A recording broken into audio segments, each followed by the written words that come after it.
नमस्कार।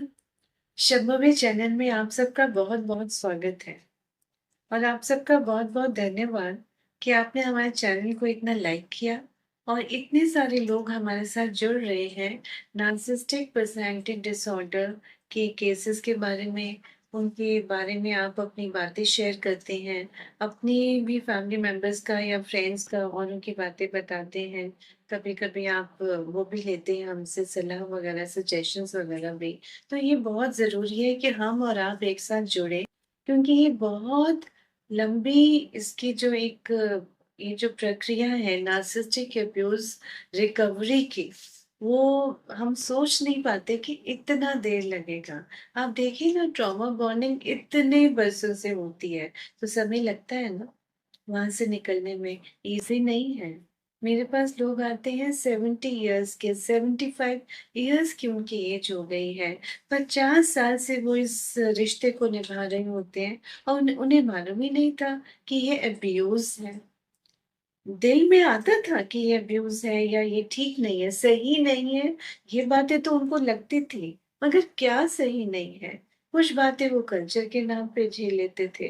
जैसे एक लेडी ने मुझे बताया, वो खुद 65 इयर्स की, तो उन्होंने बताया कि मैं इतने बरसों से मोर देन 35 इयर्स से मैं ये अपनी जो ये प्रॉब्लम है मेरे हस्बैंड की मैं झेल रही थी और हर बार वो मेरे माँ-बाप को, मेरे भाई को गालियाँ भी देते थे, उनके बारे में अपशब्द भी कहते थे, उनको तंग भी करते थे, मुझे परेशान करते थे।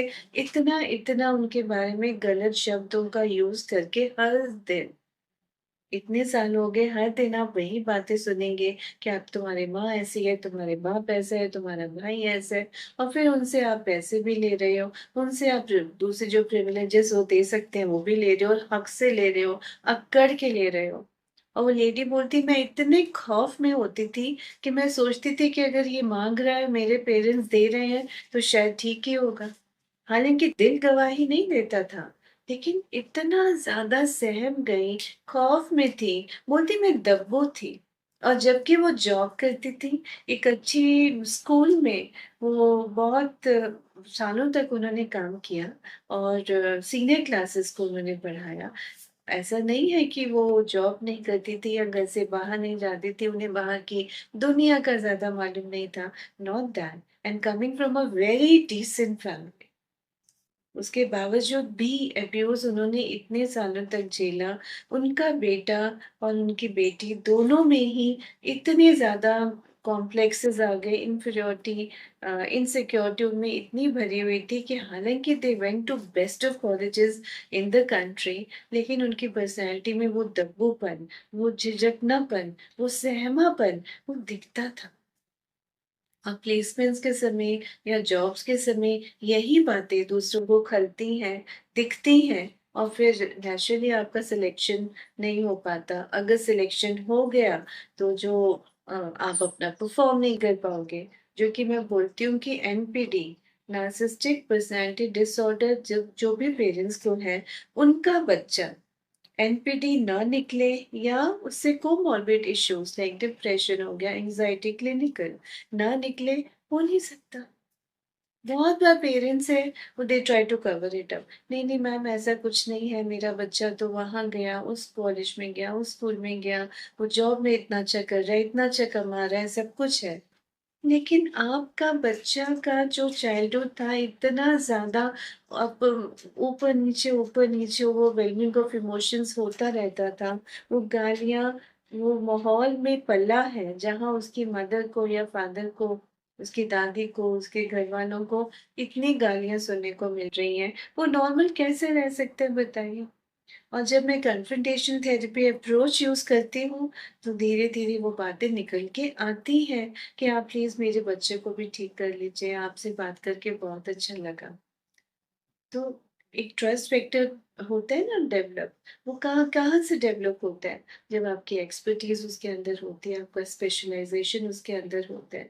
तो जब आप मेंटल हेल्थ प्रोफेशनल से भी मिलें, तो आप चेकआउट करके मिलें कि उनका बैकग्राउंड में वो उस चीज़ की स्पेशलिटी है या नहीं। कोई भी साइकोलॉजिस्ट या हर psychologist narcissistic abuse recovery specialist नहीं हो सकता, है ना?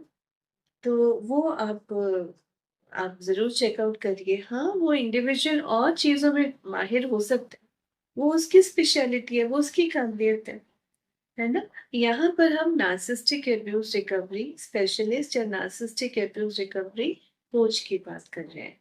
और हमारा जो ये जो वीडियोज़ हम आपके साथ लाते हैं, आपके साथ शेयर करते हैं, आपसे बातें करते हैं, उसका मकसद सिर्फ़ इतना है कि मालूम पड़े सब लोगों को कि भई एंगर और अब्यूज़ में फ़र्क है। एंगर एक अलग चीज़ है, अब्यूज़ एक अलग चीज़ है। गुस्सा हम सबको आता है, हमारे छोटे बच्चे को आ जाएगा, पेट्स को आ जाता है, हमारे पेट भी हमारे पास आने से मना कर देंगे, नहीं आते, रूठ के बैठ जाते हैं, क्यों? क्योंकि उन्हें गुस्सा आ गया। तो गुस्सा तो नॉर्मल है, इंसानों को आएगा ही आएगा गुस्सा, लेकिन अब्यूज़ अलग चीज़ है। और अब्यूज़ का मतलब है कि कुछ तो नाइंसाफ़ी हो रही है, कुछ तो गलत बात है, जो अगर बार-बार रिकरिंग होती है, तो इसका मतलब it should not be taken. आपके जो पार्टनर हैं, वो चीज़ें फेंक रहे हैं, मोबाइल फेंक रहे हैं, लैपटॉप फेंक रहे हैं, क्रॉकरी फेंक रहे हैं, दरवाज़े को भड़ाम-भड़ाम दरवाज़ा ज़ोर-ज़ोर से बंद कर रहे हैं और चिल्ला रहे हैं at the top of their voice. और लोग बताते हैं कि रात-रात भर वो इसी तरह का वो बिहेवियर चलता रहता है। बच्चे खौफ़ में कमरों में दुबके होते हैं और कोई सो भी नहीं पाता और बिल्कुल खौफ़ में रहता है कि अब और क्या बोल रहे हैं और क्या बोल रहे हैं। इनका बोलना बंद ही नहीं होता, बंद ही नहीं होता। यानी कि एक नार्सिसिस्टिक पर्सनैलिटी डिसऑर्डर व्यक्ति 4 घंटे, 5 घंटे लगातार बोल सकता है और फिर भी एक्टिव रहता है। इतनी डिमोनिक आसुरी शक्ति उसमें आ जाती है, जब वो रेज में होता है, एपिसोड में होता है। और इसकी कोई दवा नहीं है। वो मॉर्बिड इश्यू हो जाए तो अलग बात है, लेकिन नार्सिसिस्टिक पर्सनैलिटी डिसऑर्डर की दवा नहीं है। अभी किसी और बेटे का भी कॉल आया था, वो भी अपने प्रोफ़ेशन में काफ़ी सीनियर पोस्ट पे है। मगर वो अपनी मदर के लिए बहुत परेशान था कि मेरे फादर इतना ज़्यादा डोमेस्टिक वायलेंस करते हैं, करते आए हैं। हम रात-रात भर हम दुबक-दुबक के अपने कमरों में बैठ के रहते थे कि एकदम से हम सो रहे हैं और सडनली ऊँची-ऊँची आवाज़ें शुरू हो गई। हमारी मम्मी की रोने की आवाज़ आती थी और पापा गुस्से में कुछ भी करते थे, physical violence, mental violence, social, spiritual, बिल्कुल आपके आपकी इच्छा शक्ति को बिल्कुल समाप्त कर देते हैं। आप अपने मन की बात कि यू वांट समथिंग, कुछ भी छोटी-सी बात भी हो, छोटा-सा सामान भी हो, अगर आपने कह दिया कि ये घर के लिए चाहिए या ये मुझे चाहिए, तो बस हो गया। क्लेश फिर से शुरू हो जाएगा।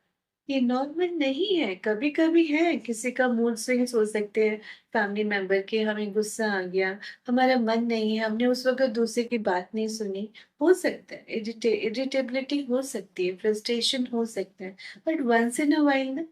मगर अगर ये पैटर्न बन जाए तो it is wrong and we have to accept that.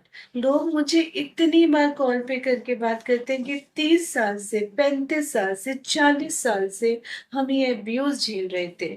20 साल से, 25 साल से तो ये तो कॉमन मुझे लोग बोलते हैं। या जब मेरे पास अपने सेशंस के लिए भी इन पर्सन सेशंस के लिए भी आते हैं, अक्रॉस द कंट्री आते हैं या देश-विदेश से हमें कॉल्स आते हैं ऑन दिस इश्यू। तो ये नॉर्मल नहीं है। अगर आप अपने पार्टनर को इस तरह मार रहे हो, जलील कर रहे हो उसको सबके सामने और कमरे में तो बहुत ज़्यादा और फिर आप इमोशनल ब्लैकमेल भी कर रहे हो, फिर आप ही रोना शुरू कर देते हो। इसने मुझे ऐसे किया, वैसे किया, तो झूठ के पैर नहीं होते और झूठ जो है इतना बोलते हैं।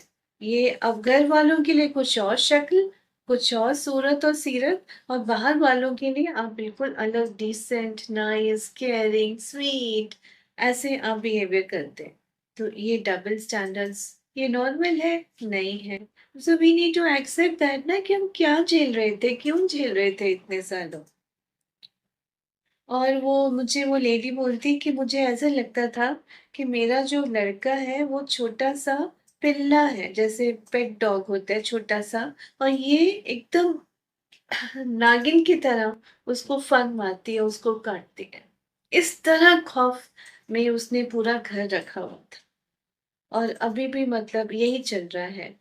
तो वो आई थे परेशान होके कि आप बताइए डॉक्टर मैं क्या करूँ?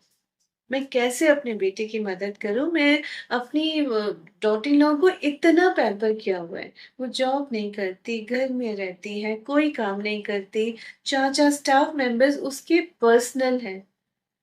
घर का तो कोई हाउसकीपिंग का तो कोई उसका सवाल ही नहीं उठता मैनेज करने का, सुपरवाइज़ करने का, देखने का। तो अगर इतनी पैम्परिंग के बाद भी वो लड़की इतना क्लेश घर में करती है, तो समथिंग इज़ रॉन्ग। हालाँकि on the surface of it जो थर्ड पार्टी हो या थर्ड पर्सन हो या जो नौसिखिया साइकोलॉजिस्ट हो या कोई थर्ड पर्सन हो, वो तो यही बोलेंगे ना, अरे! पता नहीं क्या सास कुछ ना कुछ करती होंगी, तभी तो डॉटर इन लॉ ऐसे बिहेव करती है। मगर ये पैटर्न है, एक दिन नहीं कि गुस्सा आ गया या किसी ने कुछ गलत बात कर दी।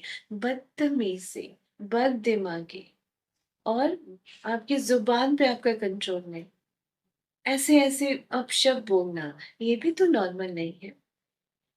We need to understand that क्योंकि बहुत बार लड़कों की माएँ मेरे पास आती हैं, वो कहती हैं डॉक्टर आप मुझे जज तो नहीं करोगे? मैं आपसे कुछ कहना चाहती हूँ। उसी में ही समझ आ जाता है कि हाँ, they must have been suffering from narcissistic abuse, from someone in their own home. आपका अपने घर में आप सेफ नहीं होते। और एक और केस में तो वो बेटा ही उनका बता रहा था कि मुझे मारती है, मेरी माँ को मारती है। तो आप बताइए उसके बावजूद घर में सब रखा हुआ है, पैम्पर कर रहे हैं, सपोर्ट कर रहे हैं। All in the name of adjustment, adaptation, शादी बचा के रखनी है। तो क्वेश्चन मार्क बहुत बार आ जाता है कि क्या खोया तो क्या पाया? ना माया मिली ना राह। क्योंकि जब बच्चे बड़े होते हैं इस माहौल में, उन्हीं के बच्चे जो बर्दाश्त कर रहे होते हैं अब्यूज ओवर द इयर्स, तो बच्चों में ये गुण आ जाते हैं। ना माया मिली ना राह। तो we need to understand this also. मैं ये नहीं बोल रही कि अगर एनपीडी है तो आप शादी तोड़िए, रिलेशनशिप तोड़िए, ब्रेकअप करिए, लेकिन प्रोएक्टिव होना पड़ेगा। यू हैव टू से नो टू अब्यूज।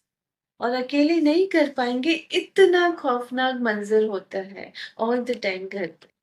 तो you need the support of a mental health professional who specialises in narcissistic abuse recovery. This trauma bonding जो हो जाते हैं इन लोगों के साथ, तो ट्रॉमा रिकवरी चाहिए, डिलीटिंग ट्रॉमा। और केवल बातों से नहीं होता, सबकॉन्शियस लेवल पे ट्रॉमा जो आ गया है, उसको स्क्रैच करना होता है।